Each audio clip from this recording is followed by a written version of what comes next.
Hello all. Welcome back to our QWave Webinar Series.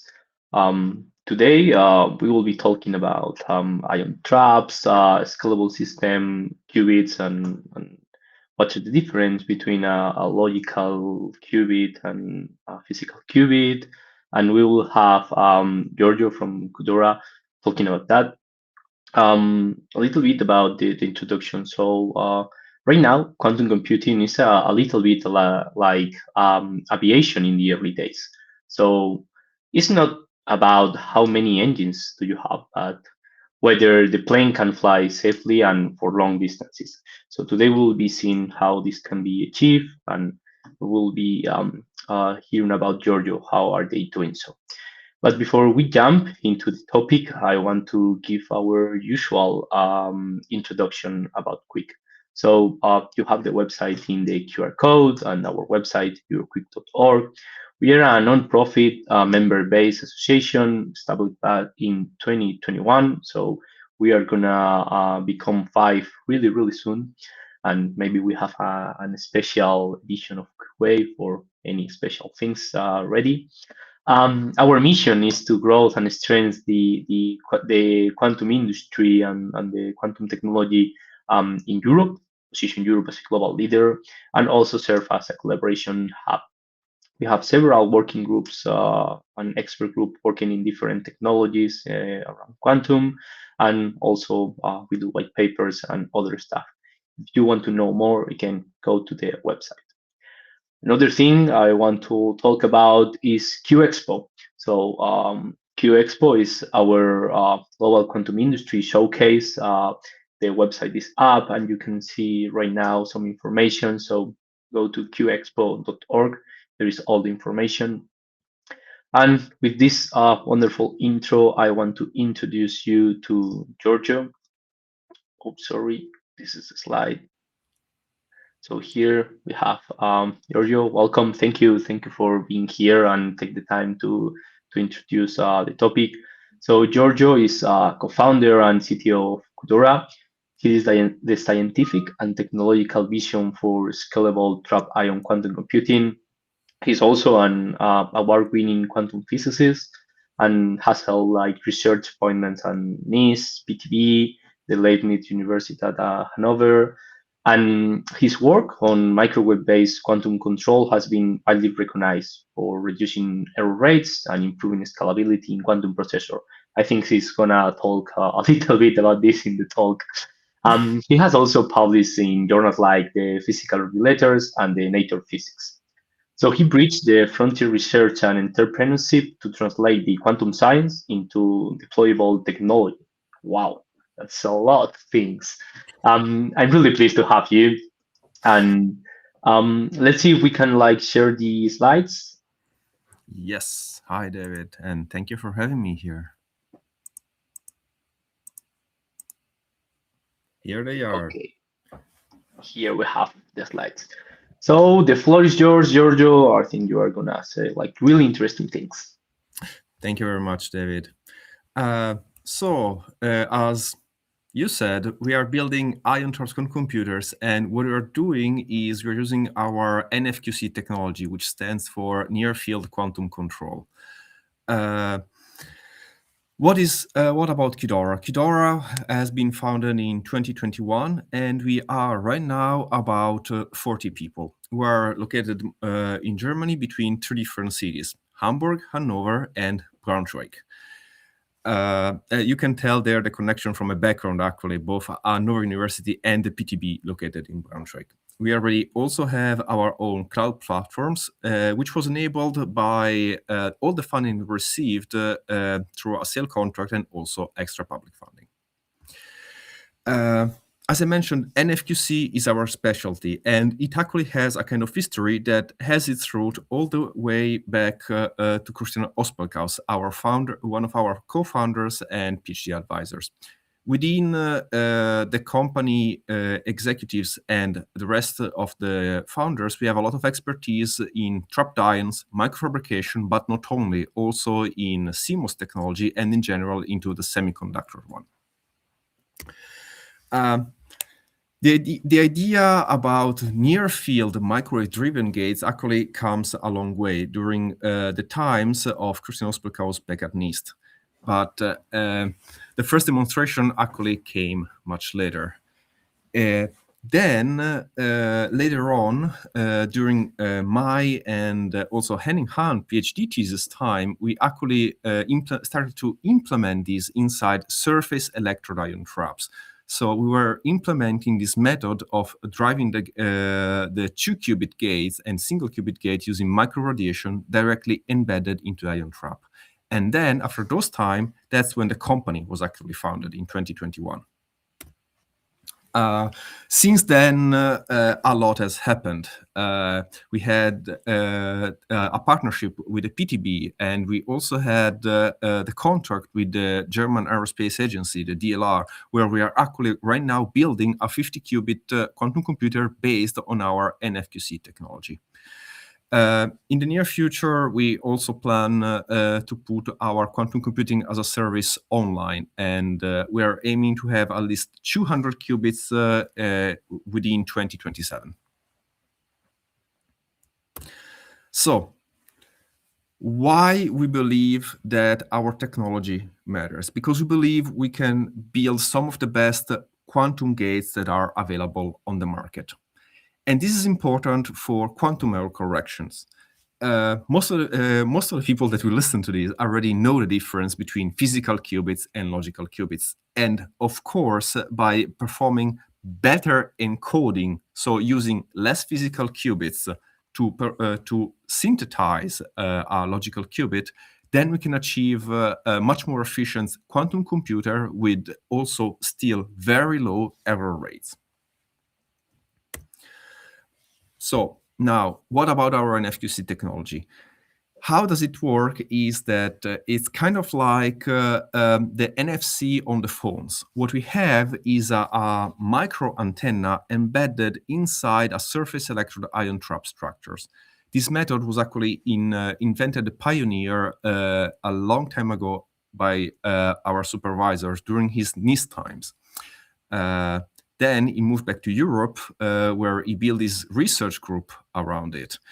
And we just kept going, we developed. And now we have a company based on this method. And this is what allows us to have very high fidelity quantum operation between all type of qubit platforms.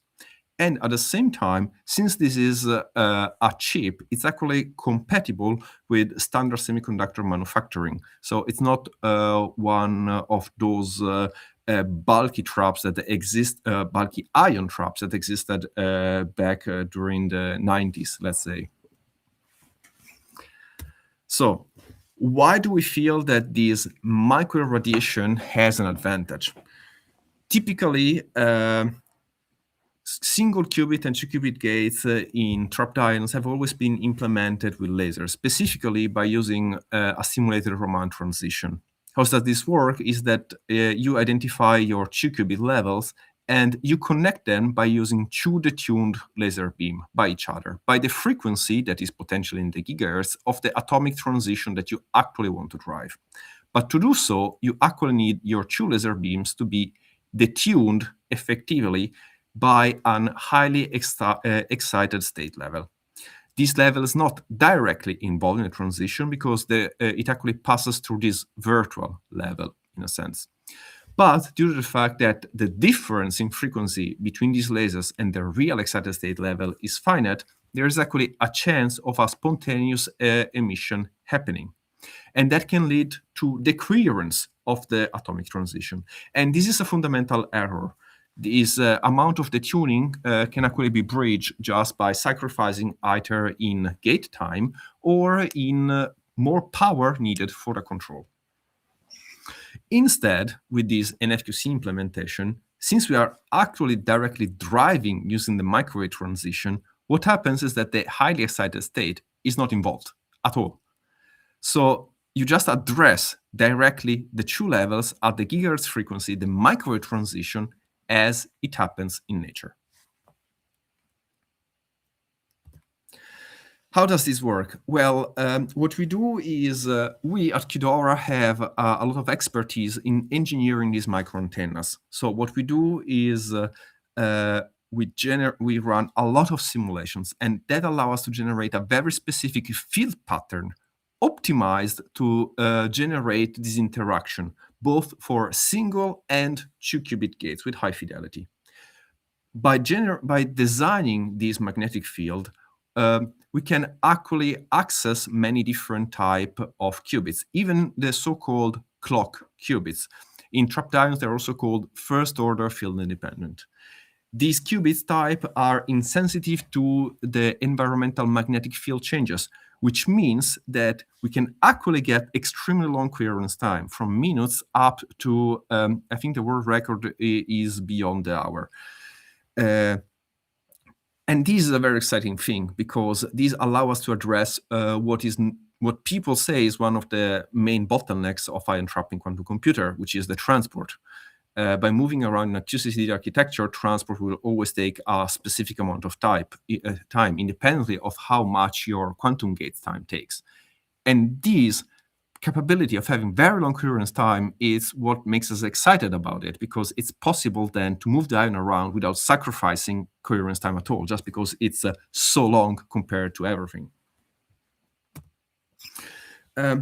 As I was saying, currently we are working on this project, Zafiro, together with NXP.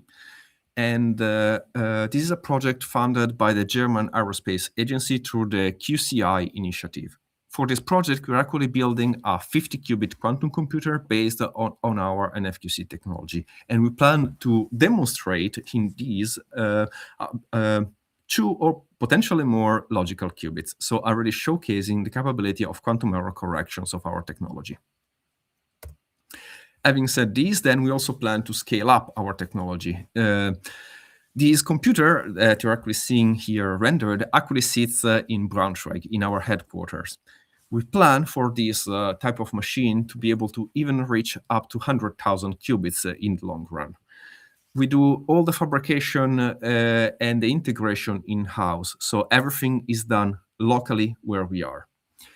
These type of machines are both available on premises, and soon, as I said initially, we'll also plan to put it up on our own cloud platform. And with that, I think I reached the end of my presentation already. Yeah, thank you so much.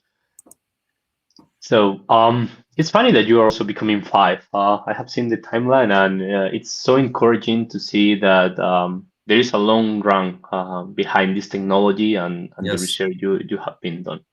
Yes, definitely a long run. It has been a ride. Yeah. So after this cool presentation that I believe explains really well the comparison between the technologies and what you are doing, I want to have like a more like informal chat and have a discussion about different aspects about the technology, Yeah. the policy making, the standards, and education. Let's talk a little bit about that. So let's first get into the technology, as you are a technological guy, a technical guy. Sorry. So we have you have explained a little bit about the difference between logical qubit, physical qubits, the hardware that you are using. So qubit quality, we know that this is a real bottleneck for Yes. fault-tolerant quantum computing. Yes. So from your perspective, what is the metrics that actually matter to, like, I don't know if like for achieving this fault tolerant or to compare platforms and technologies, what would you say? I will say is the logical error rate between 2 qubits. So not the memory error, so not what's the error that comes just from having the stabilizer act and literally just saying, okay, my logical qubit survives one round of stabilization with this probability, but even the next iteration. So what is the error rate that comes out of performing 2-qubit gate between 2 of these? Because that's actually, in my opinion, my personal opinion, will prove that you can actually perform operation at a deeper level within the quantum circuit. Yeah. Also, you will be able to run more times with higher fidelity. Exactly. That's great. But I'm gonna go one step farther, as I like the answer. So if you have to prioritize. Would you prioritize the gate fidelity, the coherence, or the crosstalk? Like if you have a wish, Nice question. just one wish, what will you pick?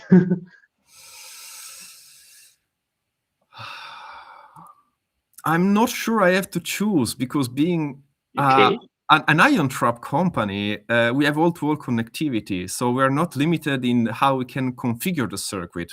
So if you need less qubits and very deep circuits, then you can do that because you just say, okay, I'll use a different quantum correction recipes because we know there is a zoo out there and people can just choose their poison. And you can have few qubits with very low error rates by making some huge error code with huge distances that uses a huge overhead. But then those will also have very low crosstalks by default because that's how it was designed. But then at the same time, maybe you don't need such a deep circuit, and then crosstalk starts to matter less. Yeah, yeah. I think you have been asked this question before because your answer is so cool and Actually, so not. Honestly, not. no. First And the time. first one. Wow. That's great. So following with the architecture are the things that you are doing. So I guess that NFQC is compatible right now with the standard semiconductor manufacturing, right? Yes. So how important is this compatibility moving from the prototypes or moving from the lab to the actual devices? It is important. It is quite important because when you build a trap, you don't want to be in sort of like uh, academia debugging levels. That it happens so many times to many PhD students to suffer because you were doing something and then for some reason that single parameter didn't pan out, so you will have to redo the fabrication round and so on.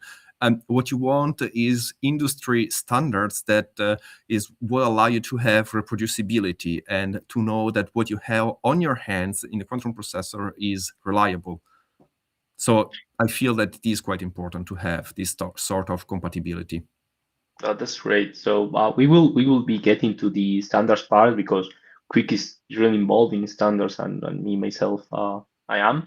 But a good point that you talk about and there is a lot of people here I guess that have the same well I wouldn't say problem but characteristic about the research institutions and the lab because Yeah. nowadays we are seeing like more and more of these people is getting to the industry but there are some people still in the lab Yes. and you have researched in top research institutions. So for you, what were the biggest mindset shifts, or how do you overcome that lab testing or doing things that were not the best things, but you can test it again, uh, in comparison to like building a product for a company? I think the biggest mindset change was the focus.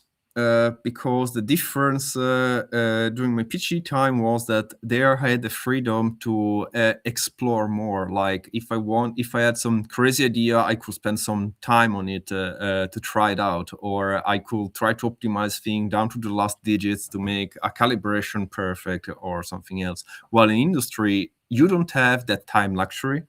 You are always grinding. You're always pushing things forward to reach your objective, which in our case is making a working high performance quantum computing. So you rely more on stability of things more than extremely high performance of the single hero experiments.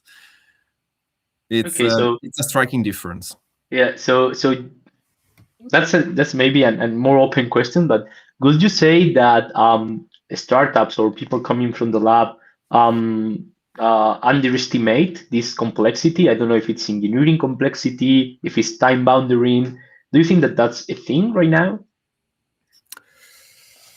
Um, I'm not sure they underestimate it. I think they are not aware of the difference to begin with, but maybe that's not everyone. It also depends on the type of systems they're used to. Because Okay, okay. Some systems, the older ones, are also more stable. Those are typically known as the workhorses of certain labs. Yeah. Okay, so building on top of that, so we were all talking about devices, test devices, and lab devices. So from the slide, I have seen that you have like two types of working with your devices: quantum computing as a service Yeah. or on-prem. Um, how do you see like, well, or from your experience or for the things that you're doing, you're seeing more adoption in the as a service or on-prem, or how do you see the needs of the customers in the next years? I think that we are in an adoption phase. Most people are quite interested into the cloud computing as a service because they want to test the technology, to try to play around with it, to learn what they can do with it. And only some people are interested into actually having on-premises systems in their facility, also for the same purpose, but just different reasons, for testing the integration, seeing how well it works with their technology. And then we will see in the future where the shift will go toward more people working on one or the other. Okay, and what milestone do you think that the industry should aim before taking this step? I think that it will depend on the type of industry, because each type of industry will have its own commercial quantum advantage use case. And whenever that specific industry will find its own advantage, whether that is molecular simulation or a specific optimization problem, then that industry will start to adopt the technology. And I Okay. think that there is no common answer, because some problem will require less qubits and lower fidelity, and some higher. So see my answer before about the quantum error correction. Yeah, yeah. So I think I'm asking like really difficult questions. So let's go to the more or the most difficult question for our Mhm. audience maybe. So so clearly NFQC is a I would say a different technology that Yeah. we are used to see. So you have explained that in the slides, but I don't know if you can like explain the difference between the laser approach and the microwave NFQC that you are well, mounting your devices. Mhm. Yes, the difference is actually striking, because one uses exactly laser light. So you send a light that excites an ion to perform the operation that is needed. While in the other case, you send a microwave. But if you think about the basic physics behind it, light has a wavelength of hundreds of nanometer, while microwaves have a wavelength of centimeters or higher, or this is about 1 gigahertz. Yeah, So it's that's why we need the micro antennas. So the expertise that we have goes into designing these antennas embedded in the surface, and then they just work by connecting electronics. Gigahertz frequency is something that is known in the telecommunication industry. It's something that is commonly available as commercial electronics.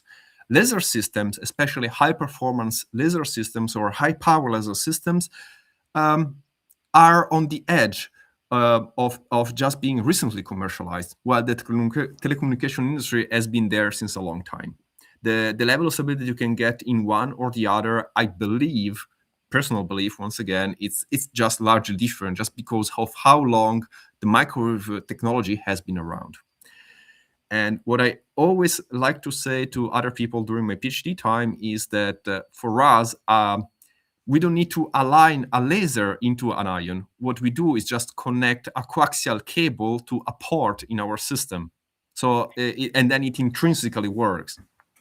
yeah, I can understand that, and I kind of agree. And this is the difficult question, like the comparison and everything. But I think that, oh, I think I assume, and you can like correct me. And I know Mhm. the audience know this way better than I know, but it's not as easy as connecting a coaxial cable. And from your slides, I could see that you have to have like an let's say special shape for the microwaves. Can you talk a little bit about that? Yeah, of course. So here we go a bit more into the technical detail. But what happens is that you need a gradient. What generates the two-qubit gate is actually the two ions talking to each other through their motion. To do that, you need a spatial gradient of the driving field. With lasers, that happens naturally, exactly for the same reason, because the wavelength is so short. So the gradient happens naturally with laser oscillation. For microwave, exactly because of the wavelength, that doesn't happen. So that's why we need the micro antenna. We need to engineer this micro antenna to generate this near field gradient. And that's exactly where the trick is. Then you can have many type of antennas, many different types. There is a zoo. You can once again you can choose your poison of what type of antenna you prefer to implement on, or what type you like to implement even. We believe that our choice of antenna is what allows us to maximize the performance of our qubit. Okay, thank you so much for the explanation. Thank you Also, for the you question. like the slide that you saw, like comparison the gaps also helps. But I want to make sure that everyone is in the same page, included myself, and fully understand the difference between the technologies. Because at the very end, well at the very end. So we are building this for the industry, for like the commercialization. We are not only doing that because of that. Some people are doing this just because they like science and they want to research, but at the end, at least for us, is to commercialize it and sell different products. Yes. So I don't know if you want to talk a little bit about the use cases that you think that are more suitable, because we have talked about the technology, and I push you to compare laser technology to your technology, of course.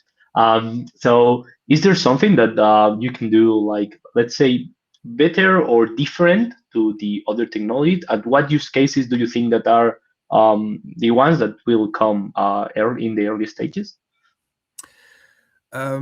I think that ion trap technology in general has an advantage over specific type of application, for example, quantum Fourier transform. So therefore, Shor's algorithm, that's the most straightforward implementation, because of the requirement of all-to-all connectivity. Because it requires every single qubit to speak with everyone else. And trapped ion systems by nature are reconfigurable. So once again, and sorry for the vague answer, I think that trapped ions will showcase their advantage for every type of application where all-to-all connectivity is required. And at the same time, then actually, potentially similar results can be achieved if the algorithm itself actually just requires first neighbor interaction or some other type of limited connectivity that many other systems can actually implement in a native way. For those types, there I believe that trapped ions will show their advantage just by their superior performance in quantum gates, because of course I'm in this business, so that's what I believe. Yeah. So it's really cool that you mentioned that, and that's my segue to the standardization benchmark, etc. So there are, as you said, there are a lot of different technologies out there, and you can choose. And we still don't know which one or for which use case will have this technology. Yes. But sister, I'm getting more and more mature. So and you have talked about the semicon industry being important for you. So how do you see standards becoming more essential? One, for your specific industry vertical, and for the interconnection of all of these technologies. I think the standards play a fundamental role because it what will allow end user in the future to compare different systems. Because having standardized benchmark, uh, it's fundamental. Otherwise, what people keep doing is comparing apple and oranges. There is no way around that because it's very difficult to compare very different technology. What you can compare is the result. And that's exactly why we need the benchmark. So decide that this is the way in which we compare the systems. This is the way in which we compare the different hardware. I believe it is a very fundamental problem, and a very challenging one also. Yeah, no, totally agree, totally agree. But you say that the ideal approach is the benchmark to compare solution to solution. But Yes. there are a lot of things in the middle, like, well, actually, the fidelity of the qubits, the number of qubits, the way they are interconnected. Would you see like a step in the standards, or would Yes. you just go for the main? Yeah, Yes, I should have been more clear that I believe that even those should have their own standard, like define how a specific type of measurements are done, whether deciding, okay, we all adopt that type of benchmarking that allow us to see roughly how single qubit and two qubit gates interact with each other, or whether it's better to have that single qubit gate type benchmark, because it's what allows us to define better what type of errors come out, because it allows us to distinguish even the type of error in that benchmark, while the other one just gives more generalizing error rate information and things like that. yeah, no. I think that's really important, and I have like a double question for you. Oh, So one, as you have talked about the hardware, yeah, how different like companies, at least let's talk at this about Europe and then we can go global. But yeah. in Europe, how can we avoid fragmentation? How we can all be aligned in like at least the same goals? That's one question. And the second question about the standards and alignment. Are we too soon for standards and alignment, or do you think this is the right time to do so? So I'll answer in reverse order. Standard alignment are not too soon, because it's a discussion that needs to go on for a long time while the technology is maturing. It cannot. It's never too late to start. It needs to happen as early as possible. Whenever you're thinking of it, that's the right moment to start already, because then the discussion itself, the standard themselves, develop with the technology. There are always continuously new standards for everything, even for technologies that have existed for a long time. It's just that the standards get updated. Yeah. So the standards are needed. Yeah, I'm happy that you answered that, because if you were answer like negatively, I will have challenged that, and this having that's not good for our conversation. No, Yeah, in quick, I totally agree. yeah, no, in quick we support the standardization bodies and the different things that the different companies are doing. And I believe that, as you mentioned, it's important. And this is also a call for you, the industry and the experts, to be more involved in the standardization realms. Gladly. So, so And to go back to the fragmentation question, I think that in Europe it's something that is happening a bit natively, because we have many different companies. Even just within Germany, there are multiple companies. Each country has more than one hub or one startup environment that give rise to more than one quantum company. It's something that in Europe just happens naturally. But this is my personal belief, is that over time, this fragmentation will decrease, just because of how the market dynamics will play out. So whether some company will just disappear or multiple companies will just merge together, that's something that we will see with time and with the development of the technology itself. And then we will see the European market change with those few players that survive. Maybe there will be one large company with many different specialties, or there will be individual companies with single specialty in hardware or single specialty in software. That's something that we will see just with time. yeah, I agree. Like the market will say. Talking about the market, Europe, and I see that you have like the European stamp on your slides. Um, What do you think, or where do you think that Europe is leading in these technologies? These technologies means hardware, software, computing, whatever you want to address, and where do we still to need to catch up for that ideal world in that everything happens good. The companies have their own verticals, so they merge together for a bigger company. Mhm. To achieve that, what do you think that we are doing good, and what needs to be redo? Mm.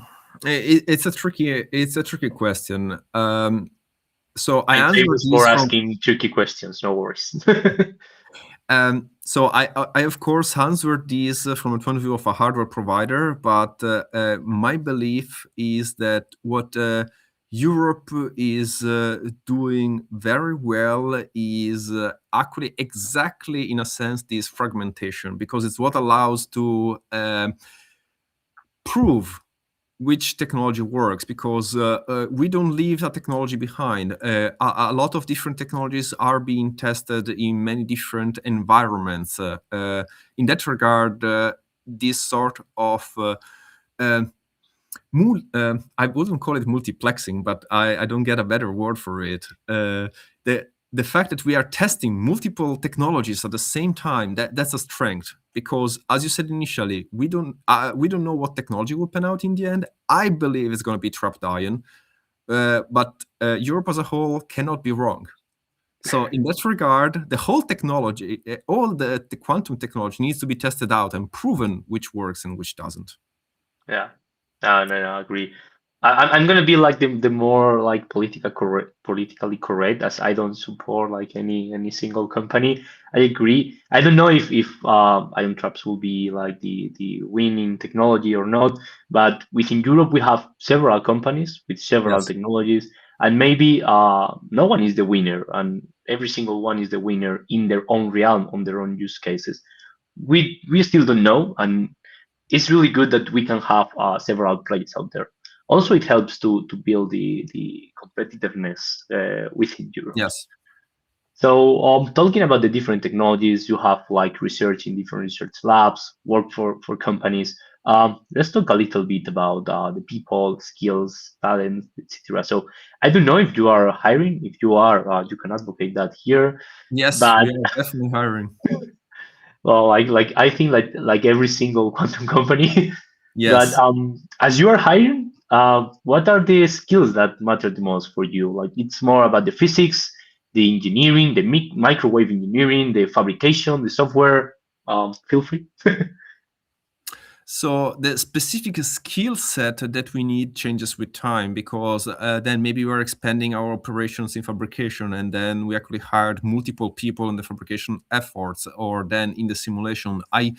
Um, what we do, and we do always a lot, and we're always hiring that regard, is actually ion trapping knowledge. So every type of single knowledge related to ion trapping, that matters.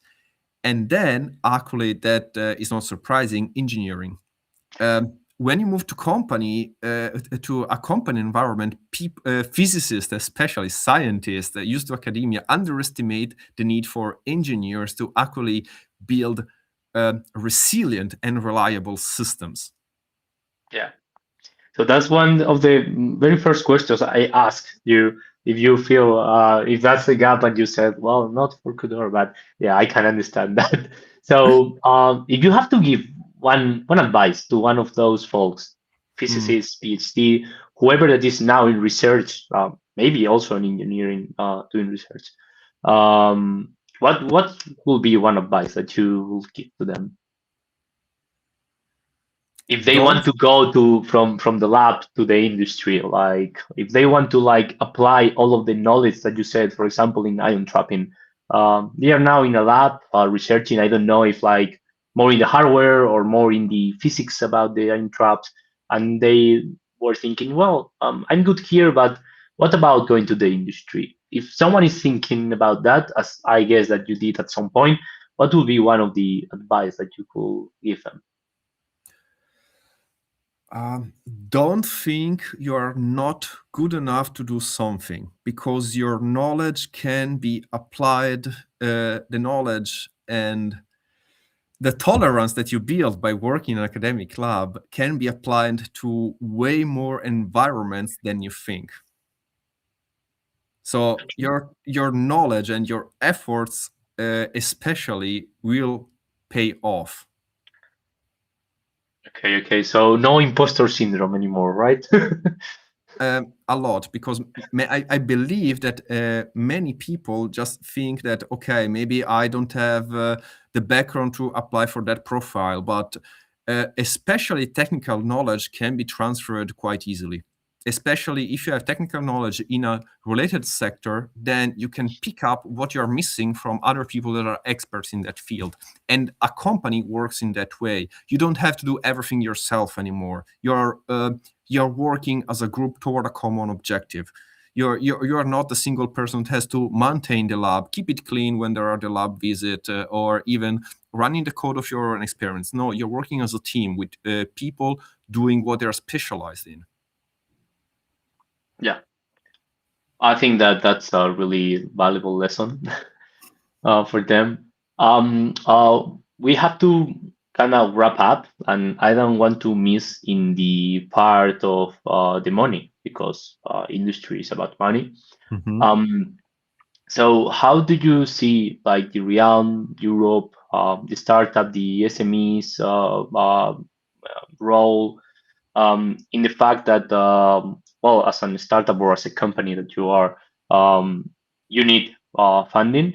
How has the process been for you? If you can talk a little bit about that, I guess that you have had like public funding, private investment.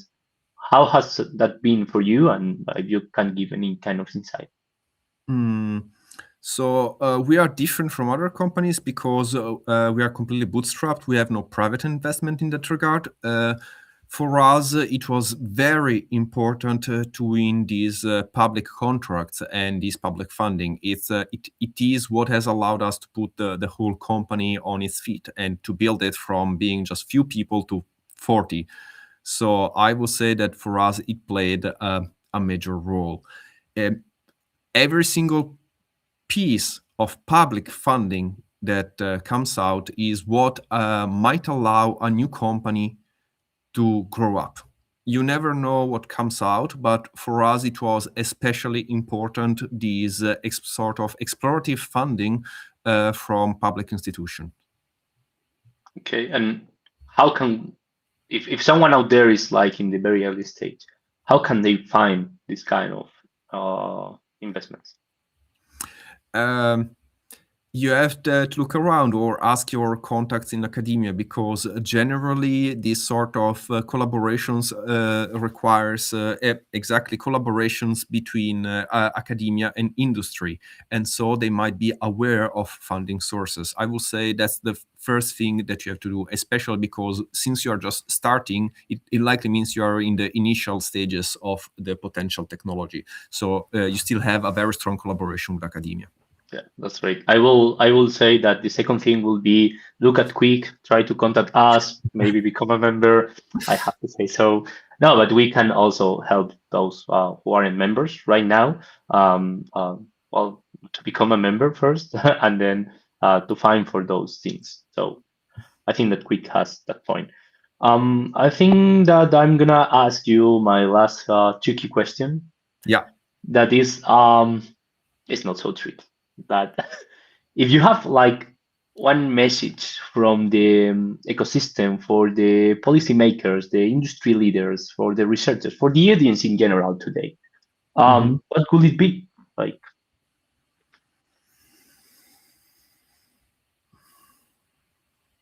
That the evolution of quantum technology can only keep going forward with the adoption of the system.